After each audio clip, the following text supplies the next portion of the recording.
May tanong, mas importante ba ang diploma o experience? Real talk? Dito madalas nagkakainitan sa construction. May iba nagsasabi, kahit walang diploma, basta magaling sa actual. At totoo naman, may mga tao na sobrang husay sa site, mabilis dumiskarte. At kabisado ang trabaho, pero may tanong din, sapat ba ang experience lang? Kapag safety na ang usapan. Kasi ang diploma, hindi lang papel yan. Simbolo rin yan ng training at standards at tamang proseso, pero real talk. Hindi rin sapat ang diploma kung walang actual experience. Kaya sa totoong project, hindi diploma versus experience ang laban. Dapat magkasama sila kasi kapag puro experience, minsan walang standard.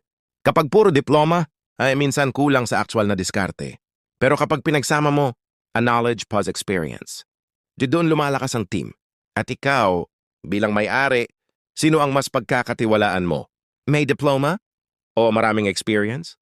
Comment mo sa baba, Arky Real Talk, para hindi ka magkamali sa pagpili ng tao.